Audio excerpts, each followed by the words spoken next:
ಅನುದಾನದಲ್ಲಿ ಗೋಲ್ಮಾಲ್ ವಿಚಾರಕ್ಕೆ ಸಂಬಂಧಪಟ್ಟಂತೆ ಹರಿಹರದ ಪಂಚಮಸಾಲಿ ಮಠದಲ್ಲಿ ಜಟಾಪಟಿ ಇವತ್ತು ಆಗಿತ್ತು.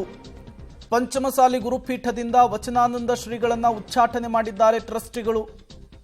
ಮಠದಲ್ಲಿ ಟ್ರಸ್ಟಿಗಳು ನಡೆಸಿದಂತಹ ಸಭೆಯಲ್ಲಿ ಈ ನಿರ್ಧಾರವನ್ನು ತೆಗೆದುಕೊಂಡಿದ್ದಾರೆ.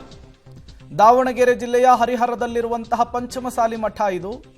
ಇದಕ್ಕೆ 15 ಟ್ರಸ್ಟಿಗಳು, ಅದರ ಪೈಕಿ 13 ಜನ ಇದಕ್ಕೆ ಸಮ್ಮತಿಯನ್ನು ಸೂಚಿಸಿದ್ದಾರೆ.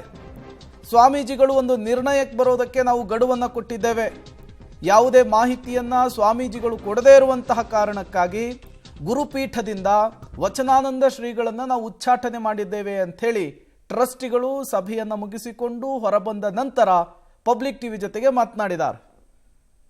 ಡೀಟೇಲ್ಸ್ ಕೊಡೋದಕ್ಕೆ ಪುನೀತ್ ನೇರ ಸಂಪರ್ಕದಲ್ಲಿ ಜಾಯಿನ್ ಆಗಿದ್ದಾರೆ. ಪುನೀತ್, ಈಗ ವಚನಾನಂದ ಶ್ರೀಗಳನ್ನೇ ಕಿತ್ತಾಕುವಂತಹ ಕೆಲಸ ಅಥವಾ ಉಚ್ಚಾಟನೆ ಮಾಡುವಂತಹ ಕೆಲಸ ಆಗಿದೆ.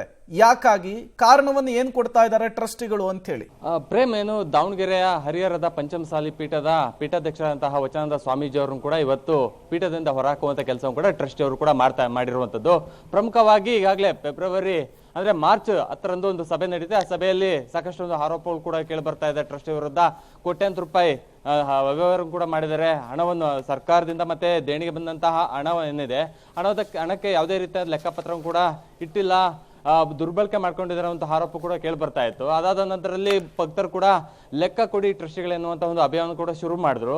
ಅದಾದ ನಂತರದಲ್ಲಿ ಇವತ್ತು ಒಂದು ಮೀಟಿಂಗ್ ಇತ್ತು. ಟ್ರಸ್ಟಿ ಅವರು 15 ಜನ ಟ್ರಸ್ಟಿ ಏನಿದ್ರೆ ಆ ಟ್ರಸ್ಟಿ ಅವ್ರದ್ದು ಕೂಡ ಒಂದು ಮೀಟಿಂಗ್ ಇತ್ತು. ಆ ಮೀಟಿಂಗ್ ಅಲ್ಲಿ ಸರ್ವಾನುಮತವಾಗಿ ಸ್ವಾಮೀಜಿಯವ್ರನ್ನ ಹೊರಹಾಕುವಂತಹ ಕೆಲಸ ಕೂಡ ನಿರ್ಣಯ ಕೂಡ ತೆಗೆದುಕೊಳ್ಳಲಾಗಿದೆ. ಪ್ರಮುಖವಾಗಿ 12 ಕಾರಣಗಳನ್ನ ಇಲ್ಲಿ ಇಡಲಾಗಿದೆ. ಪ್ರಮುಖವಾಗಿ ಯಾಕಂದ್ರೆ ವಚನಾನಂದ ಸ್ವಾಮೀಜಿಯವರು ಕೂಡ ಬೆಂಗಳೂರಿನಲ್ಲಿರುವಂತಹ ಶ್ವಾಸಪೀಠದಲ್ಲೂ ಕೂಡ ಅಲ್ಲಿ ಪೀಠಾಧ್ಯಕ್ಷರಾಗಿದ್ದಾರೆ. ಇನ್ನೊಂದು ಕಡೆ ಹರಿಹರದ ಪಂಚಮಸಾಲಿ ಪೀಠದಲ್ಲೂ ಕೂಡ ಅವರು ಪೀಠಾಧ್ಯಕ್ಷರಾಗಿರುವಂತಹ ನೆಲೆಯಲ್ಲಿ 2 ಮಠದಲ್ಲಿ ಇರಬಾರ್ದು, ಒಂದೇ ಮಠದಲ್ಲಿ ಇರಬೇಕನ್ನೋ ನಿಟ್ಟಿನಲ್ಲಿ ಮಾರ್ಚ್ 24ಕ್ಕೆ ಒಂದು ಗಡುವನ್ನು ಕೊಟ್ಟಿದ್ರು. ಏನಾದ್ರೂ ಯಾವ್ದಾದ್ರು ಒಂದು ಪೀಠವನ್ನು ನೀವು ಆಯ್ಕೆ ಮಾಡ್ಕೊಳ್ಳಿ ಅನ್ನುವಂಥ ನಿಟ್ಟಿನಲ್ಲಿ ಟ್ರಸ್ಟಿಗಳು ಕೂಡ ಒಂದು ಗಡುವನ್ನು ಕೂಡ ಕೊಟ್ಟಿದ್ರು.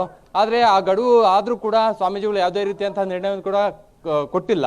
ಅದಾದ ನಂತರದಲ್ಲಿ ಸ್ವಾಮೀಜಿಗಳು ಅದರಲ್ಲೂ ಪಂಚಮಸಾಲಿ ಸಮಾಜವನ್ನು ಒಗ್ಗೂಡಿಸುವಂತ ಕೆಲಸ ಮಾಡಬೇಕು, ಸಮಾಜದಲ್ಲಿ ಇರುವಂತಹ ಎಲ್ಲ ಬಡವರಾಗಿರ್ಬೋದು ಎಲ್ಲರನ್ನು ಕೂಡ ಮೇಲ್ದರ್ಜೆಗೆ ತರಿಸುವಂತ ಕೆಲಸ ಮಾಡಬೇಕಾಗಿತ್ತು. ಆದ್ರೆ ಅವರು ಕೇವಲ ಯೋಗಕ್ಕೆ ಮಾತ್ರ ಅವರು ಪ್ರಥಮ ಪ್ರಾಶಸ್ತ್ಯ ಕೊಟ್ಟು ಪಂಚಮಸಾಲಿ ಪೀಠವನ್ನು ಕೇವಲ ಗೆಸ್ಟ್ ಹೌಸ್ ರೀತಿ ಮಾಡ್ಕೊಂಡಿದ್ದಾರೆ. ಇದರಿಂದಾಗಿ ಅವ್ರನ್ನ ಹೊರಹಾಕುವಂತ ಕೆಲಸ ಕೂಡ ಮಾಡ್ತೀರಿ, ಮತ್ತೆ ಸಾಕಷ್ಟು ಆಚಾರ ಕೂಡ ಮಾಡ್ತಾ ಇಲ್ಲ. ಪ್ರಮುಖವಾಗಿ ಕೊಟ್ಟೂರೇಶ್ವರ ಪಾದಯಾತ್ರೆಗೆ ಹೋಗುವಂತ ಸಂದರ್ಭದಲ್ಲಿ ಬರೆಗಾಲಲ್ಲಿ ಹೋಗ್ಬೇಕಾಯ್ತು. ಆದ್ರೆ ಅವರು ಶೂ ಹಾಕೊಂಡು ಪಾದಯಾತ್ರೆ ಮಾಡಿದ್ದಾರೆ. ಇದರಿಂದಾಗಿ ಭಕ್ತರಿಗೆ ಕೂಡ ಸಾಕಷ್ಟು ನೋವಾಗಿದೆ ಅನ್ನುವಂತ ಒಂದು ಸಾಕಷ್ಟು ಈ ರೀತಿಯಾಗಿ 12 ಕಾರಣಗಳನ್ನ ಕೂಡ ಕೊಟ್ಟು ಇವತ್ತು ಮಠದಿಂದ ಹೊರಹಾಕಿರುವಂತದ್ದು. ಪ್ರೇಮ್, ಥ್ಯಾಂಕ್ ಯು ಪುನೀತ್ ತಮ್ಮೆಲ್ಲ ಮಾಹಿತಿಗಾಗಿ.